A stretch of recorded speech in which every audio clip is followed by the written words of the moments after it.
Hello everyone and welcome to my channel. My name is Alena and I'm an English and German teacher. And in today's video I'm going to share with you 5 tips and tricks on how to improve your memory and recall. So let's get started.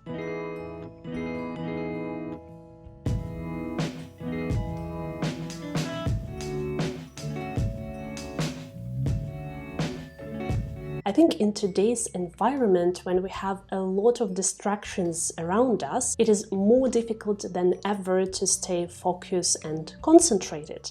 But if you're learning something, staying focused and concentrated is very important. I think you've experienced this situation when you have been poring over a page just to realize after that you don't remember any of it. And of course this experience might be frustrating, but there is some good news and there are some hacks that you can actually use to improve your memory. So all the tricks that I'm going to share with you today are based on science and will allow your brain to work more efficiently as you're learning. And trick number 1 is to build connections. So when we're learning something new, we are making neurons in our long-term memory. And if we're just sitting and looking at the page, are we creating these neurons?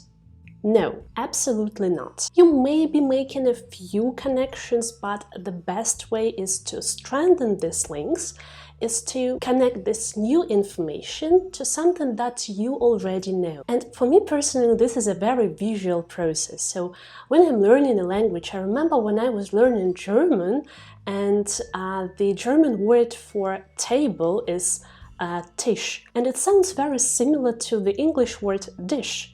So I imagined the sentence and the picture in my head saying like the dish is on the tisch, so the dish is on the table. And this really helped me to memorize this word. So this kind of technique is called mnemotechnique, and it is very helpful if you're learning a foreign language. On the internet you can find some websites with associations that you can make with a certain word in a foreign language, but of course I think it is better works if you create these associations by yourself. And you can also use this technique not only with memorizing words in a foreign language, but let's say you have difficulties memorizing names when you meet someone new.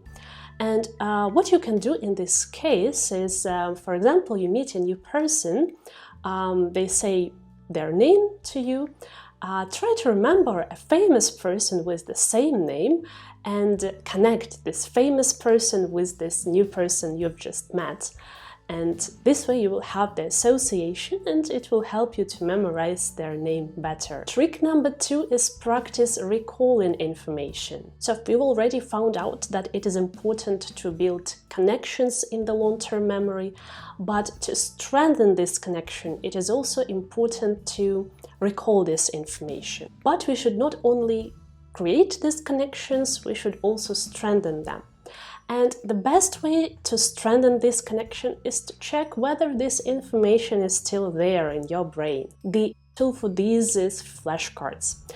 They can be like paper flashcards, old-fashioned version, or they can also be digitalized flashcards, such apps as Quizlet or Anki.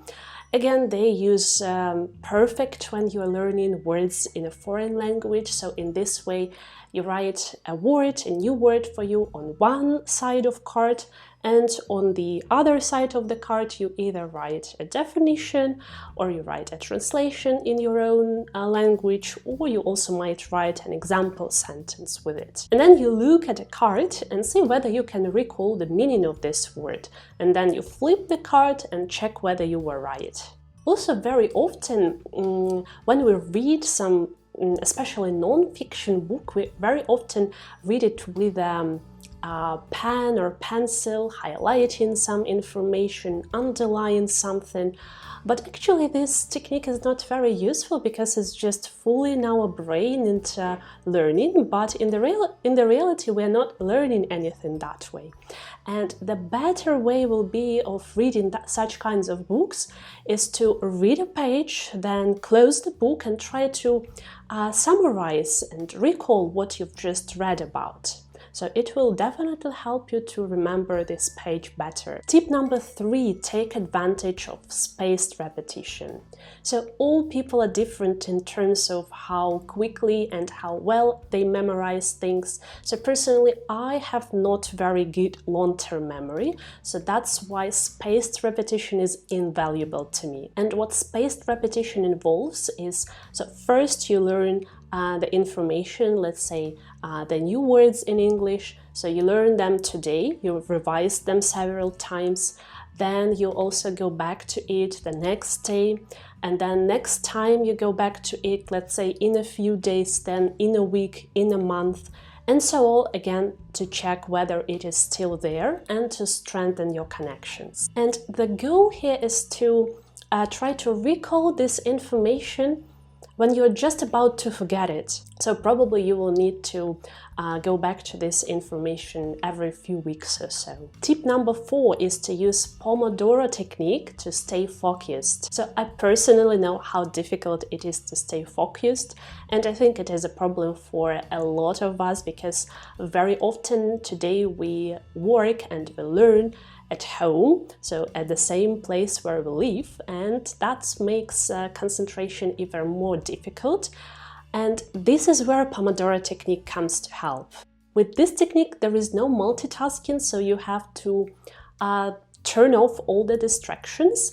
And what you do is that you set a timer for 25 minutes, and during this 25 minutes you focus intently on one task. And after these 25 minutes are up, you want to reward yourself with a 5-minute break. And this reward stage is very important because you're not only learning during this 25 minutes, this 5 minutes break are also essential to keep this information in your brain. And to maximize the effectiveness of the break, you can just stand up, go for a short walk, or just close your eyes. And tip number 5, be consistent in how you learn. Consistency is vital to helping you reach your learning goals, and to stay consistent and to make something a habit, give yourself a certain doable amount of time every day. It can be 15 minutes, it can be an hour, but make sure that you set aside this specific amount of time to dedicate to something that you're learning. But also make sure that you set a realistic goal, because making it too long can make it unachievable. You can also use a tool which is called a habit tracker, and each day you've completed your task, you actually learned something, you can put a tick or a cross next to this day. And this technique, it sounds really simple, but it really motivates you, because at the end you do not want to break down this streak. And when you put in time and effort every day, day after day, this really makes a difference. And yeah, these are just a few tips I recommend to maximize your learning and use your time more effectively during the learning process. In the comments below, you can share what tips and tricks help you while your learning process. Stay tuned, don't forget to subscribe to my channel and to my Instagram profile, and we'll see you in the next video. Bye bye!